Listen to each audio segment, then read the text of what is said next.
Welcome to the Project Mom Podcast. I'm your host, Emily Gorey, mom of a sweet baby girl and an ever-evolving entrepreneur.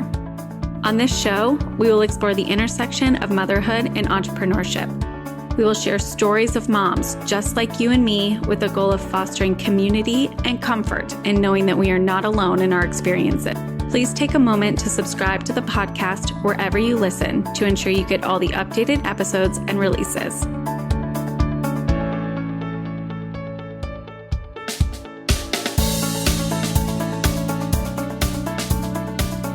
Welcome to today's episode of the Project Mom Podcast. I'm chatting with Kimberly Terra, a CPA, wife, mom to 4 little kids, and a multi-passionate entrepreneur. As a tax strategist and business growth advisor, Kimberly and her team partner with CEO mom service providers to maximize revenues, reduce taxes, build wealth, and create a legacy. Kimberly is all about finding the balance to live your dream life and be successful at what matters most. Today's episode with Kimberly is going to feel a bit different, as we were intentional about recording the interview with the goal of leveraging the bulk of this content for both of our respective podcasts. She is the host of Messy Wonderful, a blog and podcast that touches on the many facets of motherhood and entrepreneurship and the chaos in between. In this conversation, we touch on trusting our own timelines, getting curious about who we are comparing ourselves to, and how to ultimately feel good in our own journeys. So with that, let's dive in. Kimberly and I are fairly new acquaintances through the Brilliant Mompreneurs Society community. And we really kicked it off. I have to say, I am a huge fan of Facebook communities, and I'm recently new to them. So I have to give myself a little bit of credit because I feel like it was a huge stepping stone for me to put myself out there and seek. That's big credit, right? Let's give yourself big credit for that. Thank you. Because you won't, but I will give you big credit for that. I appreciate that. And that's why we're doing this, right? We are starting to build communities for ourselves, supporting ourselves in these journeys and our goals and our, aspirations as businesswomen and as moms and as the combo of the two. So for the sake of our busy schedules, we are dual recording this today and hope to talk about a couple of things that really stand out to us in this journey and kind of where our conversation started. And a couple of those points are around kind of our own timeline, right? Do we trust our timeline? Do we trust that our experience is exactly the way that it is meant to be? And maybe let's just start there. From experience, what has your timeline looked like? I think you've been in this space a lot longer than me. You have 3 kids, correct? 4. 4 kids. Okay. Already getting it wrong. 4 kids, right? I'm about to have my second. And you've been in this space a lot longer than me in that scheme of things. So tell us a little bit about your timeline on motherhood and entrepreneurship, and how did they mingle together? Yeah. So a great place to start is I didn't know that I was 10 weeks pregnant when I started my business. And I've shared this story, I openly share this story, but I didn't know that I was pregnant when I started my business. And so of course, in that moment, it was okay, do I scrap the plans? Do I just go back to working, corporate public accounting? But it was no, a big reason that I was taking this leap of faith was because I knew I didn't want to work those hours and that grueling schedule when we did have kids. I just didn't know that when would be sooner rather than later. Yeah. So I kind of stuck to the plan, the new plan, I guess now, right?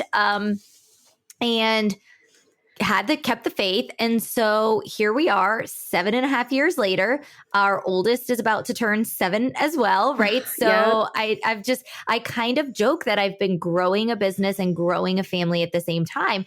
And what I've learned from my timeline, because I'm an Enneagram 3 wing 2 high achiever. So I really have to watch myself, right? With unrealistic goals and expectations that I set for myself, no one else, just myself. And I've realized that through people asking me questions over the last couple of years, well, why isn't your business bigger? Or why don't you have more clients? Or, why have you had the same gross revenue for the last couple of years? And what I've realized is because I was doing this family thing, and that was more important to me than making more money. And so in the last 7 years, I've had a few iterations of my business. And I think that we all have that in our business. And so what it looked like for me was, 2 years in, getting more of my time back as we were as we were pregnant for our second child, and realizing that this wasn't the dream. Like the dream was to be home with my child and to be present with them. And that wasn't really happening, that I was more stressed out and running all over to clients and putting them before my kids. And, so it became, okay, I need more time back, but I'd like to keep making the same money. And so if we don't stop, especially as high achievers, if we don't stop and pay attention to our successes, and if we don't acknowledge that our successes don't always have to be a money metric, which is funny coming from the CPA, right? I get the irony there, but that our successes don't have to be measured in terms of money. Yeah. We give ourselves more permission to just enjoy and to just do. And so when I made that pivot and I was able to keep my gross revenues and my profit margins where they had been previously, but I got more of my time back with my kids, that's an incredible win. And that's something that means so much more to me in the long run than hitting this elusive 7 figures, right? Because hitting 7 figures at the expense of spending these formative years with my kids that I can never, ever get back. And that's really and truly how I look at it.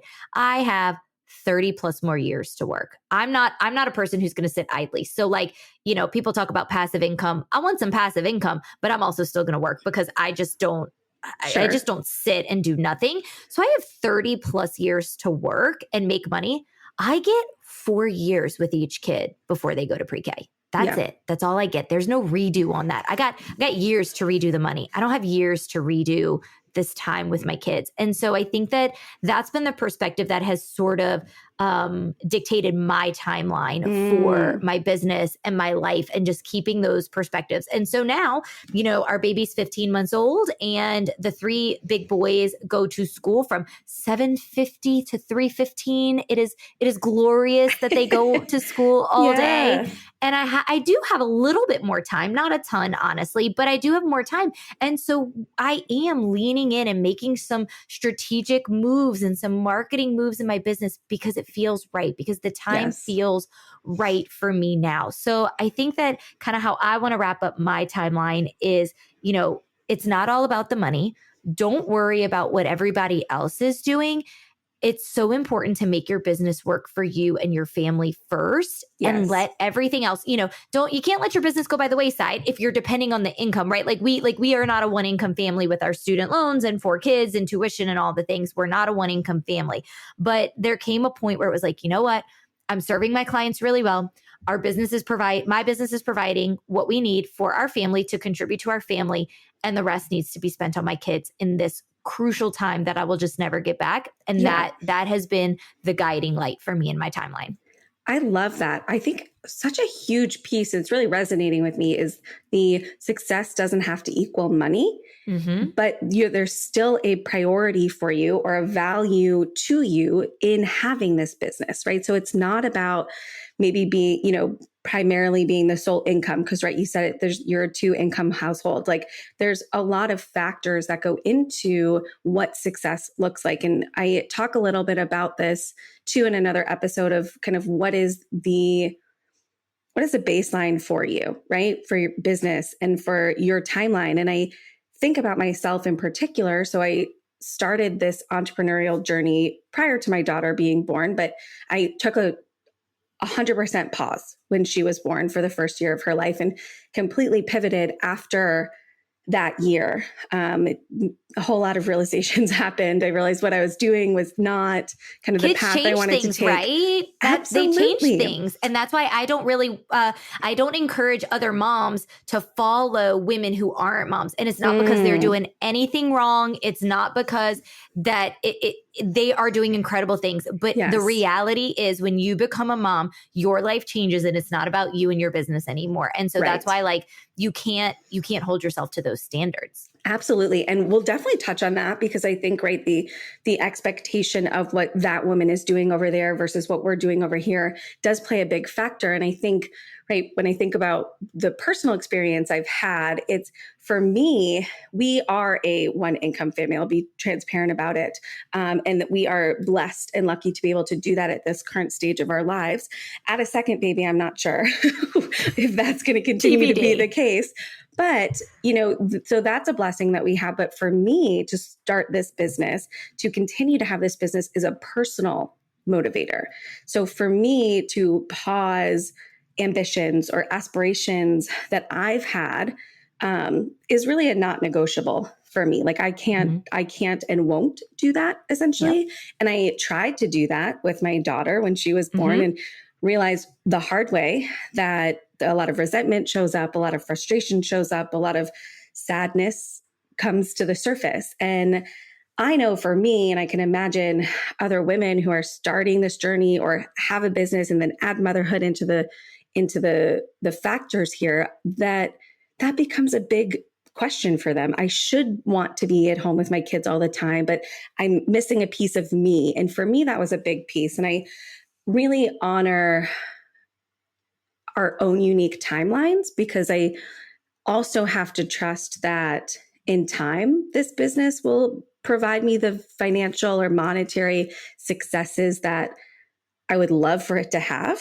And I know it can have, but it's the trade-offs I'm not willing to make of being present with my daughter, having, a second child and growing this family and still pursuing movement, pursuing growth in some capacity other than the finances. And maybe from an accounting perspective, you're like, Emily, you're hemorrhaging money over there. But, that's a whole other conversation. If there's a strategy, right? But like I've been transparent that in this year, 2023, I've reinvested a lot into the business. Our profit margins, it's like almost anxiety inducing for me, right? Like I'm bringing on a team. We're making investments in other experts. And so I've always had really high profit margins. And now it's not just me. And it's like, okay, but like there's a strategy behind this. There's a means to an end, right? And so I think that as long as you have a plan and you know what you're doing, and again, like, I think that it's okay if you know that you're valuing time and presence with your daughter over higher profit margins. I don't think that there is anything wrong with that. I actually think it's the right decision, but that's my personal opinion, not my professional opinion.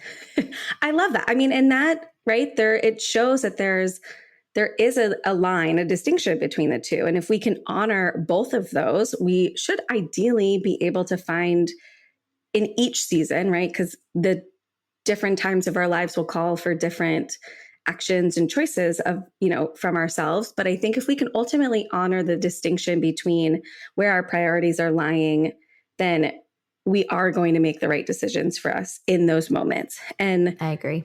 Ideally, right, we're not looking back with any sort of regret at that point. No, but I love what you said. You used the word movement. Yes. And I love that. I love how you said the word movement, because I think as long as we are moving, and most importantly, moving in the right direction, right? Yes. We don't want to move backwards. But I love that. I love how you said movement, because sometimes, and I'm listening to a book right now, and it really, and I believe this is why I like it.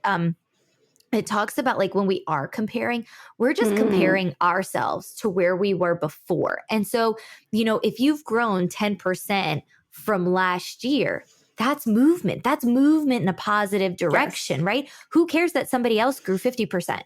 Maybe they don't have kids at home, right? Like, so I love that you said movement. And I just want to add, like, I love that, but movement in the right direction, and movement, find your movement in comparing yourself to only your previous self. Yeah, I love that so much. And I really appreciate you clarifying that, because I think there's like this whirlwind that we get wrapped up in of like, you're right. Like, I see this woman owned business over here and they're, highlighting this, how to make, X more amount in a month. Yes. And 10K months and, all those things. And there's a lot of that out there. And I think we sometimes get wrapped up in, well, what the marketing, the market. Exactly. What am I doing? What am I doing wrong? Or what am I not, doing enough of? And it's this lack, right? Yep. This where am I failing or where am I not doing enough? And it's not, hang on, maybe I should question what I'm actually comparing to or where my metrics are, what my successes are looking like. And am I still on my timeline? So I do think it's so important to distinguish that, right? Are you moving against your old self? Are you, growing compared to where you were? But I also think it's important to highlight growth, not monetarily. So are you doing things that the you of last year perhaps would not be doing because of fear or lack of perceived time or, no help or whatever? I think if there's ways that we can also look at successes in that way of did you find some more hours in your day through childcare? And even a year ago, you would never have explored that for yourself. Or, did you put yourself out there in more Facebook groups or get an extra client because you went on a podcast? Or are we putting ourselves in situations that grow us as individuals as well? Because I think we get lost in the money piece also.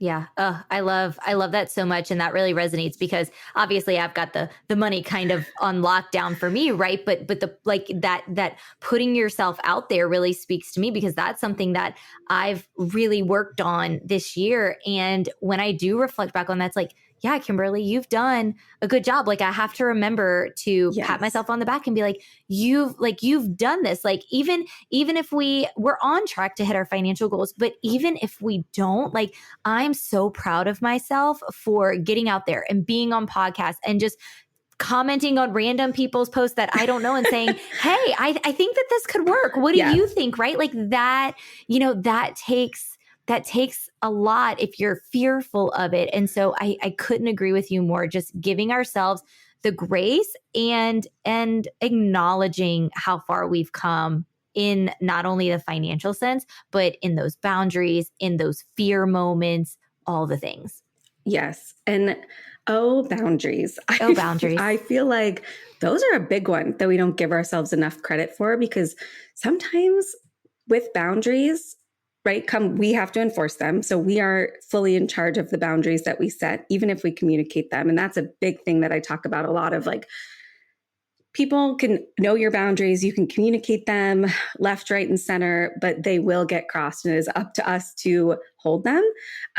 But with that hold and that firm line comes guilt sometimes of am I actually making the right decision here? Or, I made, my client feel bad because we missed a deadline or they missed a deadline. Usually I'm holding the boundary because they missed their deadline. Right. Exactly. Yeah. Same. Right. And I don't want to be working at all hours to try and get things done. No, we have a big boundary with tax return deadlines. I'm sure. If you don't, but I didn't in the beginning. Right. And so then I'm sitting here, in my late 20s, new in business, pulling all-nighters because somebody got me their stuff 2 days before when you've known about this deadline and we've communicated. Right. I had to put a stop to that. No, 2 weeks before. If you can't be respectful of my time to get me, you have months. You have all year, honestly, to get your tax stuff together, right? If you can't give us 2 weeks to provide a thorough and accurate return, then you're not a good fit for us because we're not going to rush. We're not, if you stay up all night, you're not getting my best work product because I'm tired. Right. And so putting boundaries in place is hard. And I want to add that we need to put boundaries in place at work. And we also need to put boundaries in place in our personal lives too. We sometimes forget those, right? Totally. Absolutely. I feel especially when it comes to having kids at home with us while we're also running a business. My daughter goes to daycare 3 days a week, but there's a couple other days and it, doesn't always neatly fall into a Monday, Wednesday, Friday, it just, so we have to set some boundaries in the personal life and ask for help and get support for ourselves. For me, I know to record some of these podcast episodes, I'm trying to, find some extra hours in my day to establish a maternity leave so I can get some of these podcasts done, so I can set a boundary that I can be present at home with my kids. So to do that, I had to set boundaries in the other way and say, this is really important to me, and ask my husband to step up a little bit more just for a couple of weeks. Can we make some rearrangements happen? Or, my mother-in-law, my in-laws live nearby. But I do think too, right? Boundaries with support that doesn't work for you, if that makes sense. Like also being able to say, no, that actually doesn't work, or I know I can't help you. And that's actually a big one we're working on with my husband right now of like, he's like, just because if he doesn't have something on his calendar, he's inclined to say yes. He wants to, he's also an entrepreneur. He works for himself. He has a business partner. When he doesn't have something on his calendar, like a meeting, he's like, yes, I'll do it. But then he's like, sometimes he's a little bit overextended because he has some deadlines that I don't know about because they're not on a calendar. I can't see them. So we're working on like also empowering him to say, actually, no, I can't today because I have a huge deadline for this investor. So it's working on ways that we can say no that way. And then, managing the disappointment that comes along with that. And, who gets But we usually are disappointing ourselves the most. Like I learned the art of saying no back in 2020 when I was pregnant with our third child. And with the birth of each child, you become acutely aware of how little time you're actually going to have, right? Yeah. It's a very stark reminder. Okay, I'm about to have 8 less hours in a day to myself with a newborn and a little infant. Yeah. And I still have these other 2 children who need me. And so I have started saying no to things because I am a yes person. I'm a 3-wing 2. I've got that helper in me and I want to be involved and I hate letting people down and I want to think that I can do it all. But the reality is that we can't. And so I remember something that was really big for me was in August of 2020, when the room mom forms came home from school for our 2 older kids, told my husband, I was like, throw them away before I fill them out and say yes. Right. And it wasn't. And so what I did was I sent an email to the teachers and said, I am more than happy to help out anytime you need something, whether you need me to buy something or donate something or come give my time. I am happy to help, but I cannot fully commit to being the person that is responsible for all of the things that need to get done because it's a I can if I'm available, not I have to make sure that I get this done because I've committed to it. Right. And that has been a real game changer for me because I was causing myself stress, right? By overcommitting and trying to be all things to all people all the time. And it's hard. It's a hard muscle to flex, but it actually really does get easier the more you do it. And so I'm getting a lot better at saying no. I love that. I mean, you're right. It is a muscle. You have to strengthen that up and you do get more used to the responses to that. And I like to always remind myself too with that. It's like, I'm the one living my life, not these people who have opinions on the choices that I make or the decisions or the way I choose to show up. Like, yes, they'll get over it. If they don't, you don't have to be around. Like, yep. Or you can choose to show up differently, show up how it makes you feel good. Like I'm doing the same. Yep. And I want to talk a little bit about the concept of these hours in our day, because I really, truly resonated when you said, as you have like another kid, you start to become very acutely aware of the lesser hours you're going to have in the day. And I'm feeling that right now. So I'm just about, when we're recording this will be out after my son is born. But when we're recording this, I'm about 4 weeks away from my due date. And I am acutely aware of just what my days are going to look like again. Or what you think they're going to look like. I think they're going to look like again. Because now it's not just about the baby. You also have another little one at home. Yes. And I'm like, okay, so those times are going to be few and far between that I have that are alone, essentially, right? So it's how do I make the hours I do have work for me? So I want to talk a little bit about kind of your experience, right, as you grow your business, as you grew your family, kind of how you navigated some of those like hour changes, like perceived hour changes, and kind of what that really looks like, because the amount of hours I have is dramatically different than the amount of hours you have, just with like the amount of kids that we have. If we take into consideration, where our businesses are at, number of clients, things like that. Like, how do we navigate and look at that maybe without a level of disappointment or sadness? Because it feels like a little bit I'm losing this. Yes. Okay. Wow. I have so much to unpack here. I don't even know where to start. So first I should say, so when we're recording this, I am 15 months out from having our fourth baby. Our last, we're done. It's all I can handle in life. And mad props to moms who have more, because I'm just like, I'm tapped out. I'm giving you mad props. I'm like, I'm sitting at 2 for now. We all do it. I never thought we have 4. I can't rule out 3, but right now we just have to navigate 2. 3 really is the hardest. You know how people say like, oh, the first one's the hardest, 1 to 2, 2 to 3, 2 to 3 really is the hardest. Like that whole being outnumbered. It's very, very real. And 4 just was not as bad. And people are like, oh, so you should just have a 5th. I promise. I'm like, nope, we're not going to find out. We're just not going to find out. We're good. Yeah. So I really realized, so I will say that our first child was not really planned, right? Like obviously I started this business, didn't know, and didn't even find out I was pregnant until I was 10 weeks in. It was like the shortest pregnancy ever because he was also born at 36 weeks. So like I felt like barely pregnant compared to my second child who was born after a miscarriage. And so like I was, we were hoping for another. And so I knew at 3 weeks and I had to be induced at 9 weeks, at 39 weeks. And he was born in September. And it was the longest. I was like, this is never going to end. Like this is, so it's just so funny, all the things. But I realized I was just, so with our fourth, we had talked about, we really went back and forth with having a fourth. That was like really the hardest decision to make. And I remember my husband told me, he's like, whatever you want. And I was like, having a baby is not a whatever you want response. Like you've got to be on board with this. I love that he's such a laid back personality because I'm not, I'm high strung. So it works for us. We're yin and yang. I was like, yeah, I need you to be on board with this. So we decided that we were going to have another baby but I was like, not right now, because I'm really feeling some momentum in my business. And I'm so excited about things that are coming down the pipeline. The next day, took a pregnancy test. I was like, okay.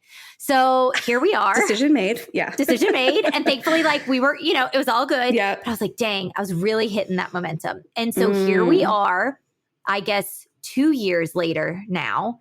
And I'm starting to feel that momentum again. She's 15 months. We're sleeping full, she's been sleeping through the night for a while, but like we are just really, I'm hitting that stride. I'm feeling good. We were kind of talking about this before we hit record. Like it takes your body a year to kind of like really recover. For some, like I start feeling more normal around and more like myself. Again, I don't want to use the word normal, but more like myself around the 1 year mark. You said for you, it was closer to the 2 year mark. Yeah. So we're all different. But here at 15 months, I'm hitting that stride again that I lost for the last 2 years.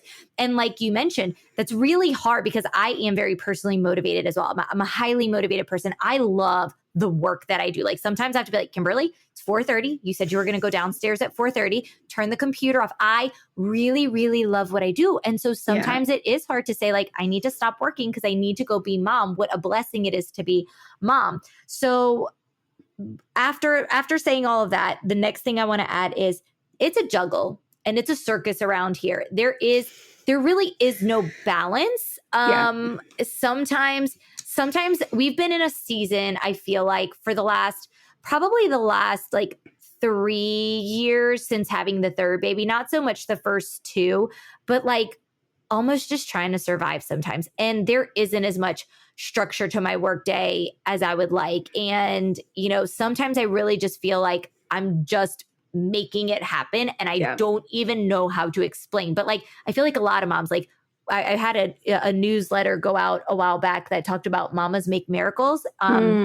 Because a mom in my son's class had said that when we had their birthday party location cancel us like 4 days before the event, and we had to find a new one because my son wanted a swim party, and this is his last birthday year. We don't do birthday parties starting at 8 years old. And she was like, we're gonna help you figure this out. Mamas make miracles, and we do, whether that's in our personal lives, whether that's in our business. And that's why I think moms make such incredible CEOs, right? Because we have this unique set of skills that we use from motherhood that is so applicable to our businesses. And running a business, growing a business is eerily similar. You can see a lot of similarities to birthing children, raising children, all the things. And so that's one thing that I want to say is like, it doesn't always have to look pretty. It's probably not going to look very pretty for you in the next 12 months. And that's a reality of life, right?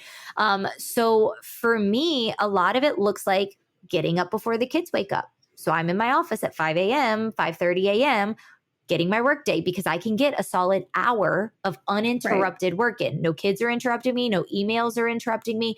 And so I really think about like, what do I need to accomplish in that hour? Maybe it is writing my newsletter. Maybe it's working on a tax strategy. Like, what is that deep thought work that I want to put an hour into? Yeah. It also looks like staying up for an extra hour or two after they go to bed, right? Yeah.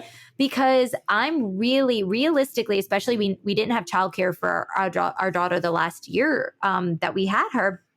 So if I was getting 5 to 6 working hours in each day, that was fantastic. And a lot of times it was interrupted. So it wasn't that deep thought work.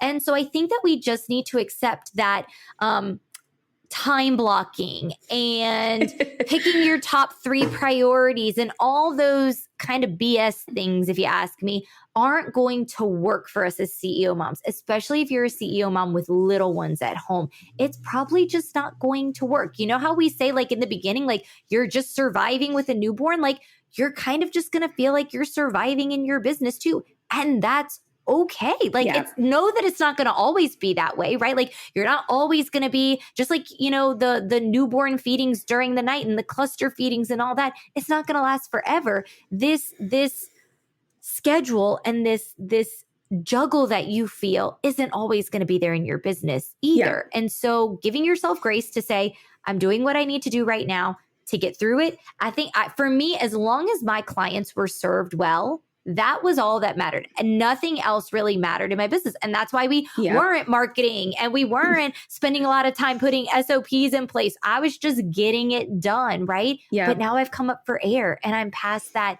really, really crazy season. And I can kind of see again. And I am slowly starting to get a little bit of structure to my days, right? My daughter goes to preschool. I get 3 hours every morning where no one is in the house. No one. For 7 years, I've had somebody in that, like, no one's in the house for 3 hours. Now, sometimes I got to run to school to change clothes from a potty accident or somebody fell and you got to go check because they hit their head. So I'm not saying it's always perfect, but I am slowly getting some rhythm and some routine back. And so I think, know that it's okay to have seasons where maybe it's not as cut and dry as everybody else on the internet streets makes it seem.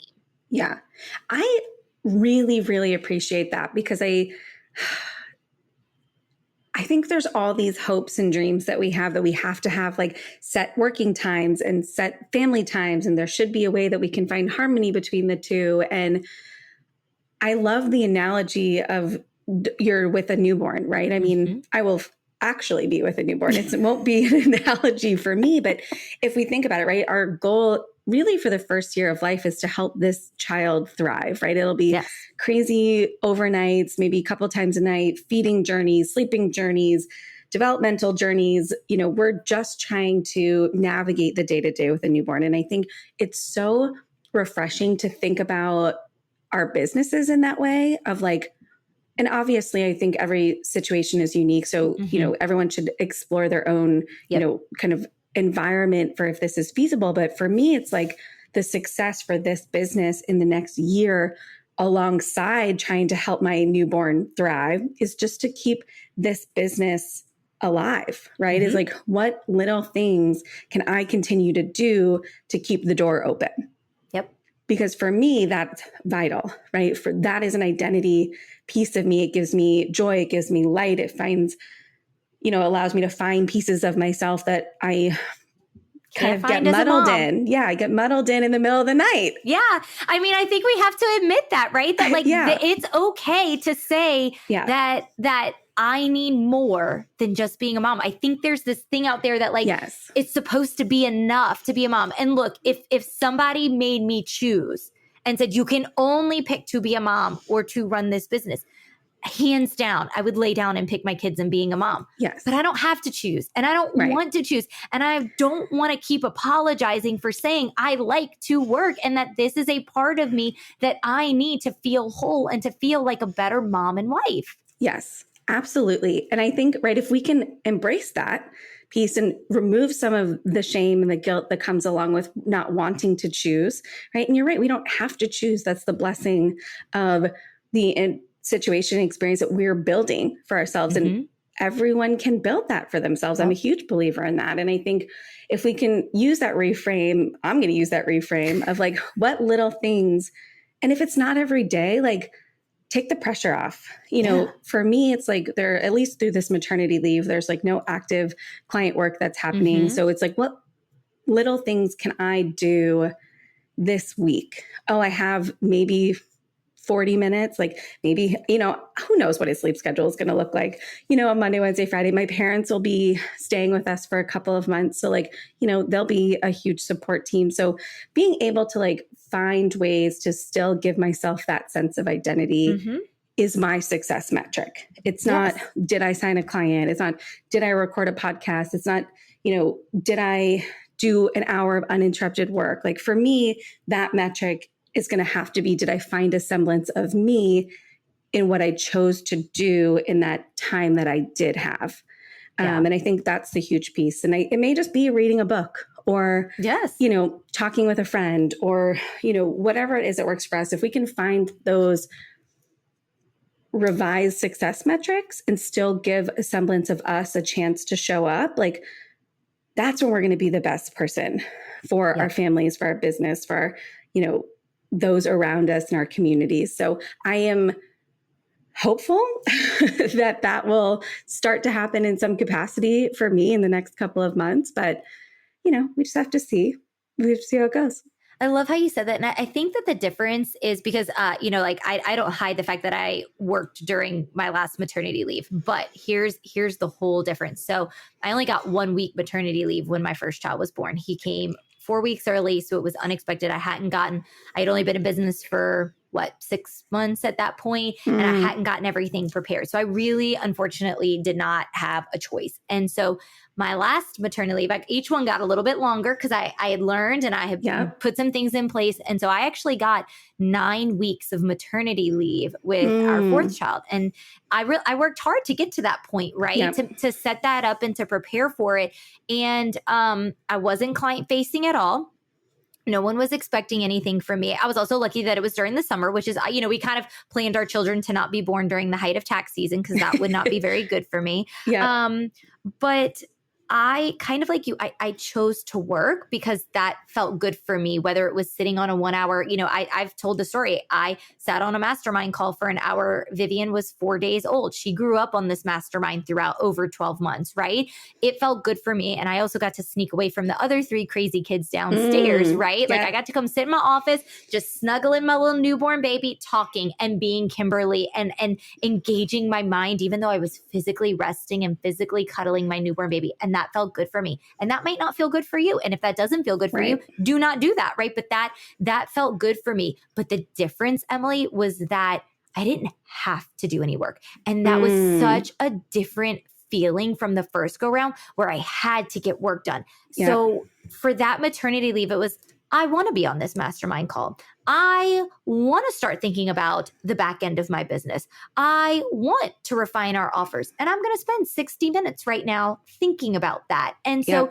there's this difference. Really, I think where the difference comes in is the wanting and choosing to spend some time on your business versus feeling like you have to get these things done, or, you know, you're going to lose this client, or you're not going to have any money coming in. When you come from that place of scarcity and have to and need, that's when it doesn't feel good. If you want to do it, then do it. And I promise you, it's going to make you feel happy. Yes. I love that. And perhaps maybe we wrap it up there. And I think if we think about, and I pose this question to anyone and everyone listening, like how much of your day are you spending that makes you feel good, right? What are we choosing, whether it's in a newborn, you know, a new motherhood phase, or you're in an infancy stage of your business, or you're in, you know, 10 whole years into your business or into your motherhood journey, like, are you spending your days doing things that make you feel good? And are you getting the results that you're looking for? And I wonder if we start pondering those questions, if we can start finding the path that gets us all to where we ultimately want to be. Oh, yes. I love that so much. What a great way to end it.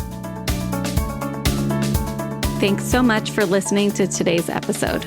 If you liked what you heard, please help us out and leave a review wherever you listen, and consider sharing with your friends. If you're interested in learning a bit more about the project or want to share your story, please visit our website linked in our show notes below.